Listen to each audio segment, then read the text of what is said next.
मराठी साहित्य मंडल द्वारा आयोजित 15वें अखिल भारतीय मराठी साहित्य सम्मेलन इस वर्ष 12 अक्टूबर को हिंगन घाट में आयोजित किया जाएगा। सम्मेलन की अध्यक्षता जानी मानी लेखिका डॉक्टर किरण नागतोड़े करेंगी। इस निर्णय की जानकारी पूर्व अध्यक्षा एवं ज्येष्ठ साहित्यिक डॉक्टर पुष्पा तायड़े ने दी। कार्यक्रम का उद्घाटन डॉक्टर अरुण थुटे करेंगे, जबकि प्रमुख अतिथि डॉक्टर जयप्रकाश घुमटकर और ललिता गवांदे होंगी।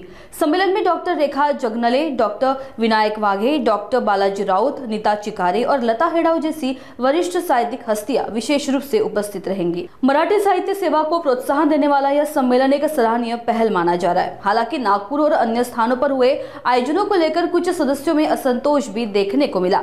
साहित्य मंडल के कार्यप्रणाली पर आरोप लगाए गए हैं कि अध्यक्ष मंडल के नाम पर स्वयं के प्रचार में अधिक ध्यान दे रहे हैं। हर बैनर पर राष्ट्रीय अध्यक्ष की तस्वीरें और आर्थिक लेन देन में पारदर्शिता की काम को लेकर भी सवाल उठाए जा रहे हैं। मंडल के कार्यविधान पर जवाबदेही की मांग के बावजूद अब तक कोई ठोस प्रतिक्रिया नहीं मिली है। नागपुर समय के लिए वीडियो जर्नलिस्ट रोशन वानखड़े के साथ रिंकू पांता। मी डॉक्टर पुष्पा सुभाष तायडे, माजी प्राचार्य लोक महाविद्यालय वर्धा, परंतु 2022ला सेवानिवृत्त झाले आणि नागपूरला मी आता राहायला आलेले आहे आणि या ठिकाणी माझं साहित्यिक काम जे आहे ते करत आहे। या आधी जे मराठी साहित्य संमेलन झालं अखिल भारतीय, त्याची मी अध्यक्ष होते आणि आता ही अध्यक्षपदाची सूत्रे मी नव्याने ज्यांची अध्यक्ष म्हणून निवड झालेली आहे त्या प्राध्यापिका डॉक्टर सौ किरण नागतोडे ताई यांच्याकडे सुपूर्द करत आहे। हे 15वा अखिल भारतीय मराठी साहित्य संमेलन जे आहे त्याचे आयोजक जे आहेत ते प्राचार्य बिडकर कॉलेजचे जे प्राचार्य आहेत बालाजी राजूरकर सर, ते माझ्या बाजूलाच बसलेले आहेत। ते या साहित्य संमेलनाचे आयोजक आहेत आणि त्यांचं देखील साहित्यामध्ये योगदान आहे। अध्यक्ष झालेल्या या मॅडम आहेत, यांचं PhD आणि डिलीट झालेलं आहे। त्यांची 28 पुस्तकं प्रकाशित झालेली आहे आणि 29वं पुस्तक या 11 ऑक्टोबरला 1000 पानाचं राष्ट्रसंत तुकडोजी महाराजांच्या एकंदरीत साहित्य, कार्य आणि विचार यावर आधारित एक विश्वकोशासारखंच 11 ऑक्टोबरला प्रकाशित होत आहे आणि अनेक पुरस्कारांनी त्यांना सन्मानित केलेलं आहे। अशा अध्यक्ष आता ह्या साहित्य संमेलनाच्या अध्यक्ष म्हणून निवडल्या गेलेल्या आहे। त्यांचं आम्ही सगळेजण पहिले हार्दिक अभिनंदन करतो। या साहित्य संमेलनामध्ये सगळ्यात पहिलं चर्चासत्र जे आहे, पहिलं जे सत्र आहे ते उद्घाटनाचं सत्र आहे आणि या उद्घाटनाच्या सत्राला प्रमुख उद्घाटक म्हणून उषा किरण थुटे ह्या राहणार आहे। त्या ग्रामीण विकास संस्था ज्या आहे त्याच्या त्या अध्यक्ष आहे। सोबतच या पहिल्या सत्रामध्ये जे राष्ट्रीय स्तरावरचे अध्यक्ष ज्यांनी ही संस्था स्वतः स्थापन केलेली आहे ते देखील प्रमुख अतिथी म्हणून उपस्थित राहणार आहे आणि ज्येष्ठ कवयित्री माननीय ललिता गवांदे, माननीय रेखा दीक्षित ह्या कार्यक्रमाला उपस्थित राहणार आहे। प्रमुख अतिथी म्हणून माजी संमेलनाध्यक्षा डॉक्टर रेखा जगनाळे मोतेवार ह्या उपस्थित राहणार आहे।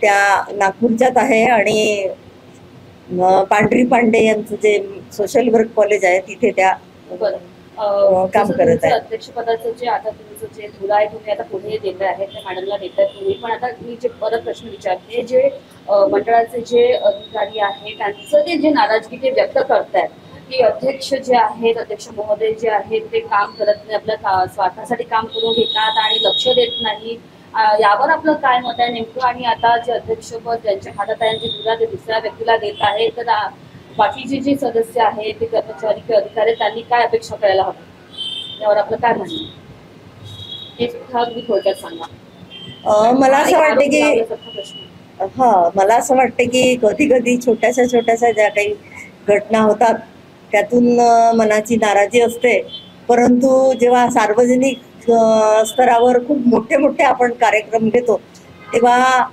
असं थोडंफार होत असते आणि त्याला विसरून आपण जी साहित्याची चळवळ जी आहे ती पुढे पुढे न्यायची असते. त्याच्यामुळे एकदम म्हणजे असं वैयक्तिक स्वार्थानेच प्रेरित होऊन जर काम केलं असतं तर इतके सगळे साहित्य संमेलनं आणि इतक्या सगळ्या भागांमध्ये इतके सगळे जे वर्षभरात कार्यक्रम चालू असतात तर ते झाले नसते. आज मला जी माहिती आहे त्या माहितीप्रमाणे मराठी साहित्य मंडळ याचे जवळजवळ 22,500 इतके ज्याला साहित्यिक म्हणून ते सभासद झालेले आहे. जर एखादा माणूस वैयक्तिक स्वार्थाच्या हेतूनेच प्रेरित होऊन काम करत असता तर इतके सगळी सभासद संख्या वाढली नसती. कारण ही सभासद संख्या एका व्यक्तीमुळे लोकांनी स्वीकारली असं नाही आहे. तर त्यांच्यासोबत काम करणारे जे आमच्यासारखे असंख्य लोक आहेत या सगळ्या लोकांनी मिळून ही संख्या जी आहे ती असं वाटलं की इथे चांगलं आहे संस्थेमध्ये. त्याच्यामुळे लोक जे आहेत ते जुळत गेलेले आहेत आणि म्हणून इतका व्याप संस्थेचा मोठा झालेला आहे. आणि इतका मोठा व्याप होत असल्यामुळे कदाचित होऊ शकते की एखाद्या व्यक्तीकडे थोडं दुर्लक्ष झालं, कम्युनिकेशन कमी झालं, तर त्याच्यामुळे हा प्रश्न उद्भवत आहे साहित्यिकांच्या मनामध्ये. आणि पुढची जर दुसऱ्या व्यक्तीकडे जाते अध्यक्षपदांकडे तर त्यांनी कुठल्या गोष्टीकडे लक्ष ते देणार आहेत किंवा त्यांना द्यायला हवं. याच गोष्टीकडे विशेषतः लक्ष देण्यात येईल की साधारणतः जे काही 22,000 22,500 सभासद झालेले आहेत तर ते कोणत्याही प्रकारे नाराज होणार नाहीत. त्यांच्याकडे स्पेशली लक्ष दिलं जाईल आणि एक साहित्यिक म्हणून जे काय करता येईल त्यांच्यासाठी ते करता येईल. आणि जे काही राष्ट्रीय अध्यक्ष आहे हुमटकर सर ते याकडे विशेषत्वाने लक्ष देतील. आम्ही ते आले की तुमचा जो निरोप आहे तो त्यांच्यापर्यंत अवश्य पोहोचू आणि ते त्यावरती नक्कीच डिसिजन चांगलं घेतील.